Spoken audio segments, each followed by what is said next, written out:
Batata, maman, bandeko bana ya Congo, mbote na bino banso. Na eli sous le loyo pembe na bino, comme d'habitude, pour la komeka ko échanger na bino, pambate biso banso za komona, to vivre miso ko fungama.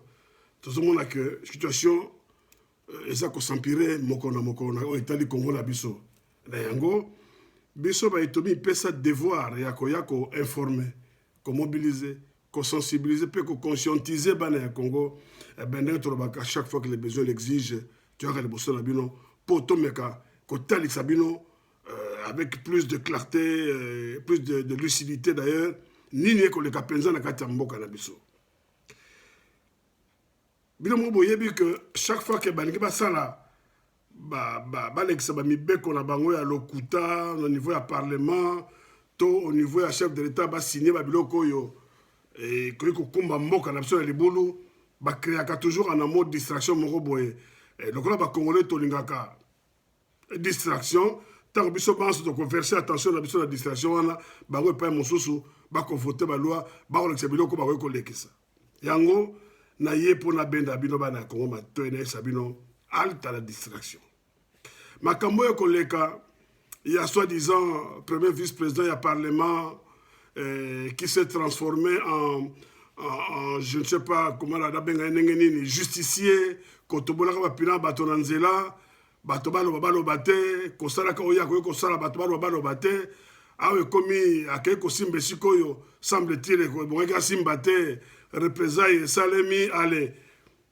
toute l'attention ya congolais a focalisé sur likambo wana qui du reste eza likambo eza koconcerne biso te mpo na nini parce que eyali mbala liboso te tomona badistraction ya motindo wana to désaccord entre bamembres ya UDPS même du temps de M. Tshisekedi c'est des choses qu'on a déjà vécues. C'est un parti où les gens ont l'habitude de se quereller, de se tirer dessus, mais en réalité bali bato baliaka na kata sani moko babandoki baliaka na kata sani moko baza ko avancer bango nyonso ndenge wana divergence de vue mais baza ko kende ko converger vers point moko donc tokoki kolekisa ntango te na koloba ke il y a quelque chose qui va pas parce que namoni baréseaux sociaux esenflammé namoni même tweet mosusu bato bakomi na ntango bakombolo bango awa te demandant aux militaires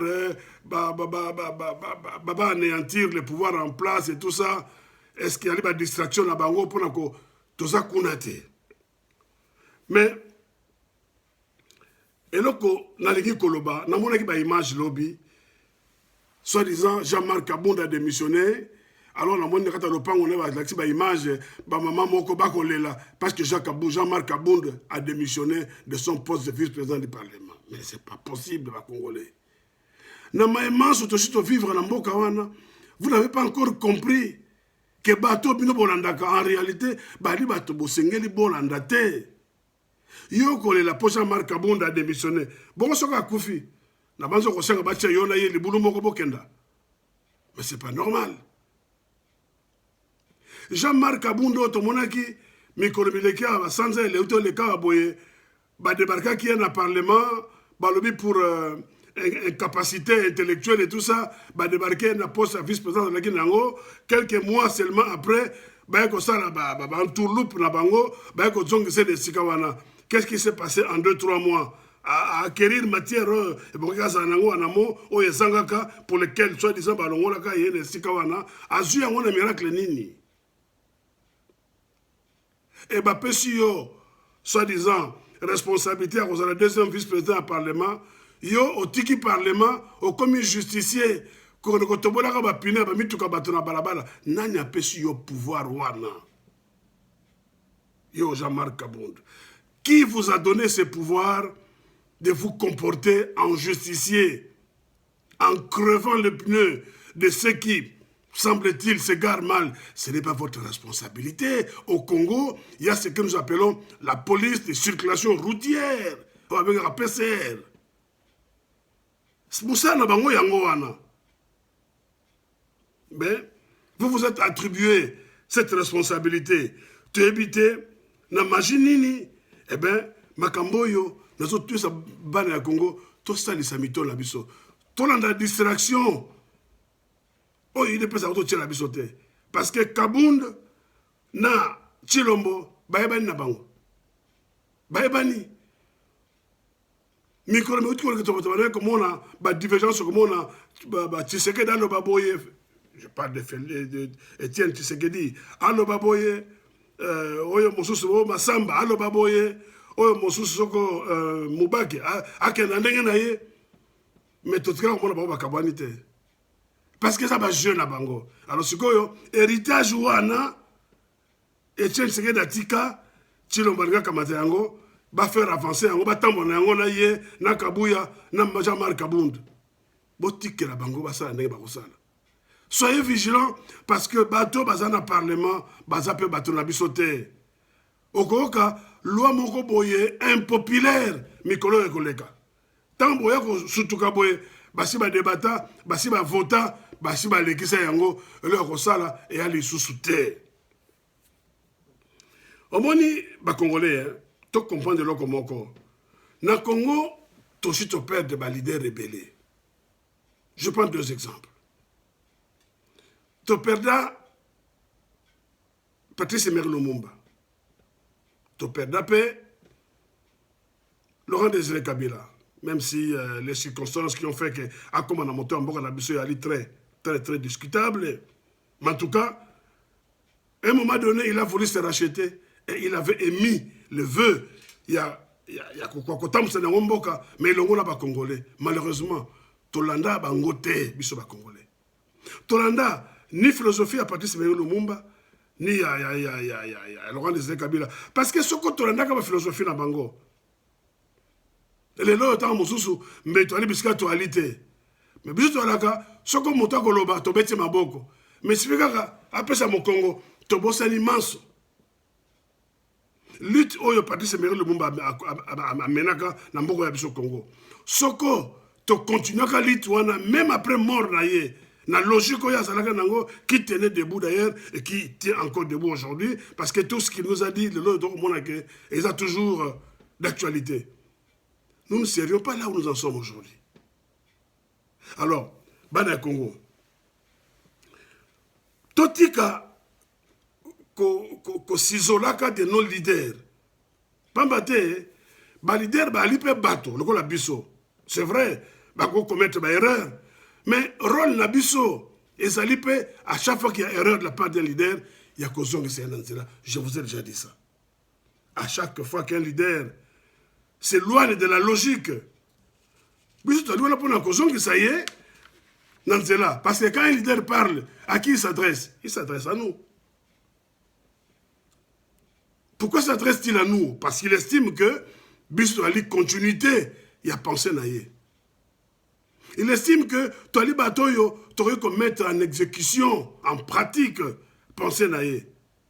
Et donc, nous avons intérêt, ce qu'on dit à Koloba, Tolanda, tous attentifs, Toluka Bissika, et là, comme Madame Moyali, tu applaudir, Bissika Faye Zali, tu dis, monsieur, stop, awawa, tout ça d'accord, pour telle raison. Parce que maintenant, que le pays nous appartient à nous tous. Il n'y a personne qui est plus congolais que l'autre. Fut-il chef de l'État, président du Parlement, président du Sénat, rien à voir. Personne n'est plus congolais que l'autre. Mouto azana malemba nkulu kuna asala kabilanga. Mouto azana tchela kuna asala ka soko élevage na ye. Mouto azana na wacha. Biso banso to ali ba congolais au même titre. Ce contre sali une association, to tia ka la structure pona pour faire fonctionner l'association. Ce qu'on peut sur responsabilité, il y a qu'on s'occuper de la finance, il y a qu'on s'occuper de la présidence, ton la secrétariat, ton la communication, tu peux sur responsabilité. Mais c'est à nous que tu dois rendre compte. Les réalités de ton tekelio communication à Congo, tu peux sur responsabilité pour laquelle tu peux rémunérer na suka sanza na monstre za kosala. Donc au kotambola selon ba desiderata na biso population. Tout biso va associé à la carte d'association. Donc, tout ça, très attention, biso va congolais, tout comme une spécialité, moko, il y a qu'on crée le dictateur. biso moko ba congolais tomi ko créer bango toko pesa ka moto pouvoir oyo ezali inscrit na rôle na été toko pesa ye yango tozo tika bato bazala au-delà ya ba attribution oyo bakoki kozala na yango oyo esengeli réellement bazala na yango tokomi kotikela bango basala n'importe quoi mais le Congo nous appartient à nous tous lelo oyo balandi bakosouffrir na Congo ce n'est pas le chef de l'État Tshilombo bakosouffrir te Jean-Marc Kabunda bakosouffrir te Mbosso Koyeda Nkwanga oyo akoma atalaku ya Tshilombo tokanisaki ke Congo na Congo na biso séparation des pouvoirs et que chacun devait défendre devait travailler devait se battre pour l'émergence de l'institution na ye rien du tout tomoni Mbosso Koyeda Nkwanga akomi atalaku ya Tshilombo eh ben bobenda bilili bana Congo bobenda bilili au lieu que Atelema a la promotion de l'institution naïe, Oyo est accusé de beaucoup de failles, de beaucoup de manquements, il y a Zakunate, il va faire la promotion, il y a Tshilombo, Arobenga Tshilombo béton, Fati béton. Bon, yo moko président au Parlement, Mossana yo en tant qu'institution, Otikeli Angonani. C'est vraiment regrettable, là, c'est vraiment dans le Congo. C'est vraiment regrettable. Et tout ça est Salema devant bateau babengi l'élite. Bateau mayelo bako tombo la mboka. Makambo ko sama liboso na bango bangun banso motus et bouche cousue. Mais non, c'est pas possible. Ce n'est pas possible. Tala bateau yo même na Congo to ko ko tiela bango motema ke ba ko bongo la mo eloko pour être mort ko ken liboso lelo yelo ni ba ko sala to mona ki ba élection salama ki na 2018 awa l'église catholique et presque la majorité balobi ah c'est monsieur Fayoulou qui a gagné avec 63% des votes malheureusement ba détourner victoire na ye ba pesi en Tshilombo mais botala ndena ba la fa passer monto yo 63% ya ba congolais ba sali ye confiance il y a des négociations na bateau congolais à Sanzi Bango, na bateau congolais à Boaki Libanda. Bon, élite, élite. Bota la motroko, la Martin Fayoulou. Oh, le Sengela qui te le loyo. À Tamboussa Congo, même étant en dehors des institutions. C'est lui qui devait imposer le rythme parce que 63% de la population va voter. Mais c'est énorme. Vous avez un pouvoir magique. Il y a qu'à faire passer n'importe quoi ou qu'à éviter qu'à faire passer quand il s'agit des élections au niveau parlement, au niveau Sénat, au niveau gouvernement, la décision il y a ce côté le peuple à Kolanda yo. Mais bota la moto est incapable. Il y a côté de sa population. Je dis bien incapable. Il y a côté de sa population. Il y a qu'à imposer le à travers la population. Ces derniers a négocié à travers l'être Yemoka Bengaki plan de sortie de crise, a négocié glissement. Peut à se proposer comme étant motoyo à conduire et le Koya Bengaki au conseil pour la réforme. Mais attendez, d'un côté, aux Akouim Sabato, vérité des urnes, de l'autre côté, aux gens qui ont négocié, va continuer l'institution pour permettre aux hommes bongo. Mais tu sais qui bino. Peut-être que ça bino. Ne vous trompez pas. Ba e banso ba benga ma politicien na Congo. Eh ben ba li akabango banso na kati ya sani moko. Ba mission moko bien établie, yo même ma population na ngambo yo même na ngambo mais finalité biso banso tourne coup de la couleur de bosso. Et ça, le combat de destination gare centrale. Yo kumba par Kingabwa, yo kumba par limité 12e rue, yo kumba par Kassavubu, Obima la paix du peuple, yo kumba entre Kitambo, mais biso banso. Alors bato Kitambo, bakanisi que Basaka Bangomoko. Bato Kingabwa, bakanisi que Basaka Bangomoko, parce qu'il y a un rapport réalité entre Kingabwa et Kitambo. Mais, tant que comme à la gare centrale, oh, trop tard, vous commis déjà. Vous avez été roulé dans la farine, Congo. Mais combien de fois tu as vu Sabino Makamboana? Mais j'aime autant vous dire une chose.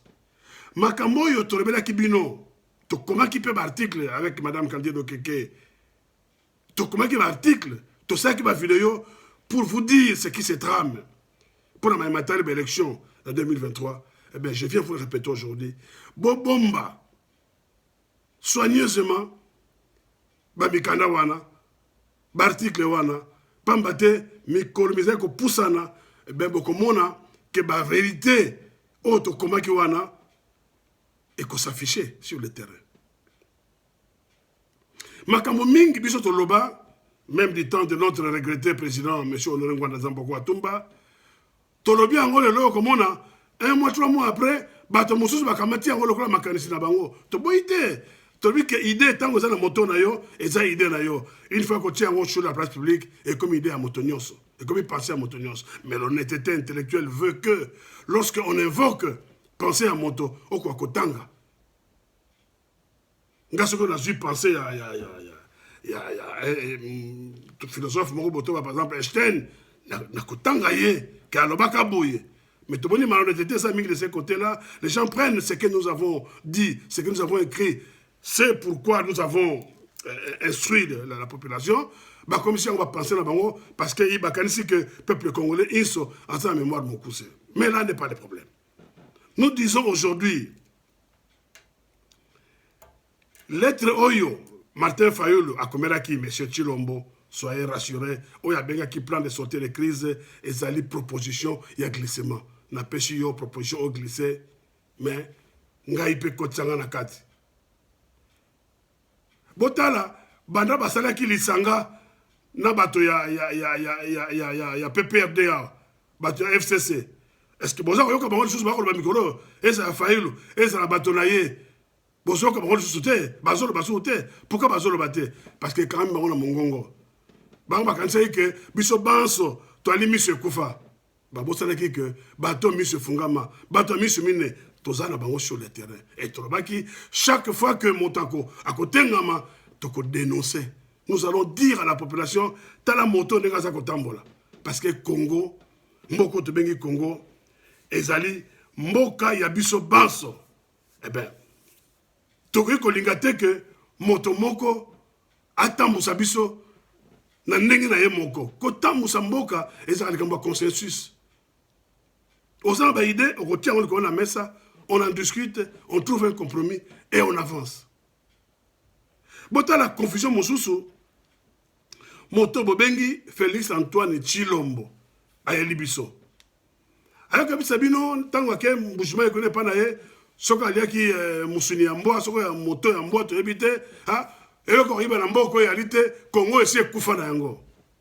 Mais attendez. Il y a quelques mois en arrière, c'est même monsieur dénommé Félix Antoine Chilombo, alias Tshisekedi, a dit je ferai de ce Congo un grand pays qui fera parler de lui à travers le monde. Et il poursuit quelque part en disant je ferai de ce Congo l'Allemagne d'Afrique. Congo a bien comme ça, Allemagne d'Afrique. Oh, il y a le ministre qui est Koufara Yango. Donc, Makambo, il y a le Baka que je ferai de ce pays une grande nation qui fera parler de lui. Namokilio, c'est qui n'a le Kouta. Le Cambo, il y a le Baki que je ferai de ce Congo l'Allemagne d'Afrique. Et c'est qui n'a le Kouta. Mais attendez, comment tu causes ma mémoire, mon cousin? Et je vois des gens qui cherchent à défendre que Alobaki Boye, Pona Boyete, mais il faut prendre des gens pour les Congolais pour des cons, passer mon expression. Mais c'est pas possible. Tout ça, comme on a dérive, il y a Motowana, le soi-disant chef de l'État, qui n'a pas de maîtrise. Mais sur mon tabi, lokoyo, j'aime pas la personne, je veux dire, pas, je sais pas comme ennemi, mais comme adversaire. Hippolyte Kanambe, alias Joseph Kabila. Mais dans le discours, et là, on m'a dit, Alobaka Alobi, Kofungola Monokopo Loba, seulement ce qu'on assure que Malobanayo et l'équipe silence n'a valeur. Ça, j'ai apprécié quand même, honnêtement.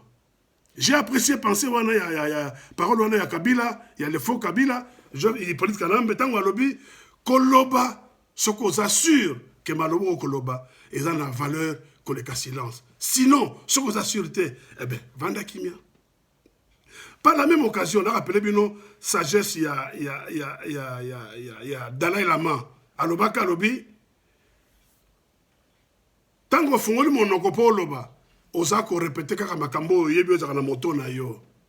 Mais tant on vandi kimia pour fongoli matoi okoyoka makambo ya sika pe oko apprendre. Pourquoi ba konzi na biso ba soi disant ba konzi tant mosu ba ko fanda kimia te. Ou alors pourquoi ba ko comment to faire écrire, ko faire préparer ba discours ba locution te na ba staff na bango.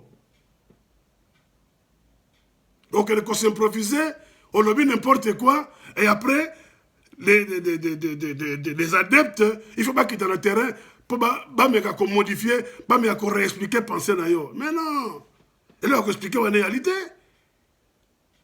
Tu y dis que, au quoi qui vous n'avez même pas glissé, au quoi il pense là, c'est. Mboka oyo eloko koyiba te kufa na yango. Mboka na mboka oyo kufa yo président soit 2 millions. Na mboka oyo kufa 2 millions de dollars je veux dire. Mboka oyo kufa ba kamere ba détourner ba 54 millions ou 57 millions. Na mboka oyo kufa ba Albert Yuma ba détourner ba 200 millions. Na mboka oyo kufa ba tolokola ba Willy Bakonga ba détourner ba 2 millions. Na mboka oyo kufa. Mais attendez. Oyo mususu oyo soko nani komo na bilomba ba détourner ba 14 millions na mboko ye kufa. Mais ba na Congo comprendre que nyonso wana eza ko faire partie ya ba stratégie qui consiste à endormir le peuple en apparence menacer basala makambo yo ba occupant to ba tina bango na pouvoir ba ko tinda bango basala. Parce que je ne peux pas comprendre que dans l'espace, il y a moins d'une année, Montois Loba, que je ferai de ce Congo un grand pays, une grande nation qui fera parler de lui à travers le monde. Un Congo fort, un Congo prospère, tout ça la parole naïe. Je ferai de ce Congo, je transformerai ce Congo en Allemagne d'Afrique. Bongo si mais moins d'une année on dit que là on y bien na mboko ekufa nango bongo comme ça en Allemagne d'Afrique ndengenine on ko faire parler na yango na monde ndengenine mboka wana. Mais l'honnêteté ou la sagesse aurait voulu que monsieur Luka Tshilombo a démissionné parce qu'il n'a même pas de tripes pour diriger ce pays-là. Ngai nesika na ye avec nyonso ba gaffe nyonso yo. Je crois que j'allais déposer les flambeaux. Nangana tika.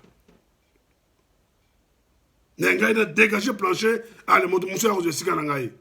O pe na ki na mo besoin na sinazui na ki na kopema. Bongo yo ko yasima ya parce que Congo ya biso eza ko mériter bato ya bwanya na pouvoir. Congo ya biso eza ko mériter des hommes intègres bato ya like soka fongoli monoko oyoki mayalobi olobi ya solo penza mobala utuko lobao mais pas des gens comme les Tshilombo. Boyeba que l'accession à pouvoir na ba poste important c'est un processus qui évolue. Et ça du jour au lendemain qu'on devient fort, qu'on devient chef de l'État. Non, parce qu'il y a une préparation en amont, une préparation morale, psychologique, spirituelle et tout. Mais vous ne pouvez pas passer de Pisayolo au chef de l'État. Mais non, mais c'est pas possible, c'est flagrant comme incident. C'est trop flagrant. Sikoyo, total là, qu'est-ce qu'il est en train de nous pondre, ce monsieur-là? Est-ce qu'il faut continuer? Quand la cahier, nous disons non. Les loyaux, quand je dis biso, en tant que Congolais, mais on commence à nous parler que des élections en 2023. Mais moi, je n'attends pas comme en 2023.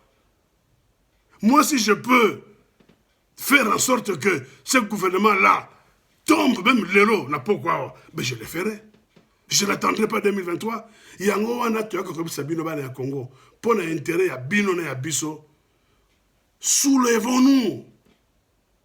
C'est la seule et unique solution pour tout sauver Congo. Parce que les élections sont organisées par les occupants. Organisées, supervisées et orientées par eux. Est-ce que vous pensez que Bako peut sa possibilité, le peuple congolais, à rendre effectif penser naïe, c'est-à-dire atteindre à pouvoir monter réellement peuple alingi. Vous avez eu des élections en 2006. Il semblerait Jean-Pierre Bemba Mutagagnaki. Et ça soit pouvoir. Vous en avez eu en 2011. Il semblerait Etienne Tshisekedi Mutagagnaki. À chaque pouvoir, vous avez eu en 2018. Il semblerait Martin Fayulu Gagnaki. À chaque pouvoir, 3 fois. Mais vous avez essayé 3 fois, je peux comprendre. Mais attendez, n'essayons pas une 4e fois, parce qu'on va dire, il va creuser tombe d'Abisso. Nous avons déjà un pied dans le boulot. Et quelqu'un, le 2e écoute, est-ce que c'est ce que nous voulons? Est-ce que réellement, c'est ce que nous voulons? Je crois que non. Alors, le quoi tu n'es eh bien, Tomé a constaté quelque chose. Tomé a constaté quelque chose, surtout que, nous avons commis, pembeni ya badate oyo Patrice Emery Lumumba kufaka, Laurent Désiré Kabila kufaka. Eh bien, total à circonstance oyo kumbaka bango na liwa et biso banso qui était derrière Mawana Bango. Alors, Tomé a réfléchir, peut-être tuna, motuna moko capital. Est-ce que Mboko Yabiso et continuer à kokenda bouye?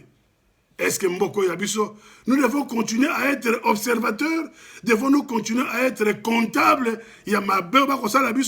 plutôt que tous à la acteur, de mettre finalement un terme parce que nous en avons la possibilité. La rappela qui bino, lors de la dernière apparition en réponse à mon journaliste Moko, Madame Bintou Keïta, elle est représentante il y a ONU, na Congo. Alors, il y a pas qui réponse Moka Lobby. La clé, Fungola, pour la caution que ça Congo ne sika na yango. Bino Moko ba Congo le batobosa na yango. Bokanisa Lobby yango pamba, ayebi ba réalité. Pas ayebi que bato ba ko ma Congo, ya libiso Moko ba Congolais. Moto a gagné ko faire signer document, il y a un accord où ils ont permettre na Rwanda, Ouganda, Burundi, bakota jusqu'à 300 km dans le territoire nabiso. Comme on a Tumba Mulongo, comment on a comme Moussous la Bossani, Tumba Mulongo, deuxième nom aye. Alors, c'est qui ministre de la coopération. Eh bien, Obasanjo a tout naïe, monsieur. Vous allez sûr que vous faire signer et locaux. Hier, oui. Obasanjo a tout naïe 3 fois. On assure que l'oko vraiment bon signé. Donc, lorsque Madame Bintou Keïta a dit que Fungola a libéré Congo, tout a côté de Congo, et ça, elle sait de quoi elle parle. Aïma et Maleka. Alors, Bisso Congolais, tout ça, mais tu exploité Yango. Tous ceux qui nous dirigent aujourd'hui ne méritent pas d'avoir la population. Il y a qu'on dirige quoi la Bisso. Il faut tout boire comme des bandas. Nous en avons la possibilité, nous en avons le pouvoir et nous en avons l'autorité. Car dit-on que le pouvoir émane du peuple. Pouvoir, c'est quoi émane la biso. Eh bien, tout élément. Tout l'excellent qui est pouvoir et à Congo, et ça dit réellement pas un biso. Tout l'excellent côté, n'a pas jamais marqué à Boun, ben que pendant qu'on a battu à Soko, Nini, à Soko garde républicaine. On s'en fout. Nous n'avons rien à voir dans Makambouana. Et je suis désolé quand je vois des mamans qui se mettent à terre, là. Je dis, voilà encore des gens qui n'ont rien compris. Voilà encore une fois des gens qui n'ont rien compris. Mais j'espère que, moi, dans mon avis, parce que je m'arrange pour que ça soit mon coussé. J'espère que vous comprendre, mais en tout cas, tout soit tant qu'il y a qu'on réfléchir pour que, même le plus rapidement possible, tout le mettre un terme, parce que trop, c'est trop. À un moment donné, ce qu'on keyo, au moment où c'est tout ça, la caganenge, monsieur Koussa Robaki, vous vamou, c'est-à-dire, vous tout cas, Valampambu, va au vidira. Bana Congo. On a qui dans le Sabine Yangoana, Maton de Mingi, Penabina Bino, Ingeta.